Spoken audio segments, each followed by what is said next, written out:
আমার বন্ধুটার জন্মদিন আমার ফোন দিছে, আমি যাইতে চাই না ওই জায়গায়।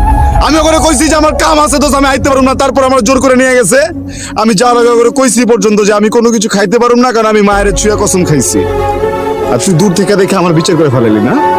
হ্যাঁ, আসলে সমস্যাটা তোরে তো একাদশ দিয়ে লাভ নেই, মানে তগই সমস্যা এটা।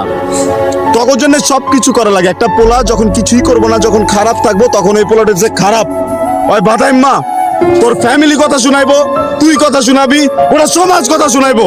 আর যখন ওই পোলাটা পুরোটা জিনিস বুঝা নিজে কামে ঢুকবো, নিজে কাম করতে যাইবো, তখন আবার কবি যে তুই সময় দাস না, করুম কি আমি পাগল হয়ে যাবো?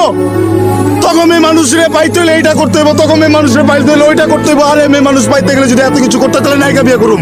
তুই কে তোরা কি লেগা বিয়ে করুম? আমি ক আমি আমি আমি ভালো রাখতে পারবো না। আমি রাখুন না তোরে ভালো। যা, তোরা কি ভালো রাখবো, তুই দেখে যা। তুই যা, তোরা যে ভালো রাখবো, যে জায়গায় ভালো থাকবি ওই জায়গায় তুই ভালো থাকবি। আর তুই যদি না যেতে পারোস না, আমি তোর ট্যাঙ্ক টুম সব ভাইয়া নেবো এবার। এই চেহারা তো কোনোদিন দেখোস না, তাই না?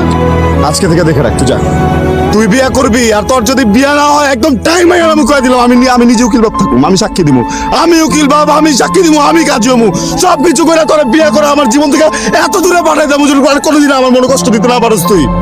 আমাকে এতগুলো কথা শোনাই দিলা। একটা কথা মনে রাখো, এই যে আমি এখন তোমার থেকে চলে যাবো না, আমি আর জীবনে কোনো যারা থাকবো না, জীবনে। তুই কি ভাবছিস আমি চেষ্টা তোর পা ধরে নিয়ে আসবো? তুই যা, আমিও যাবো না তোরা কোনোদিন নিয়ে আসতে। তুই যা।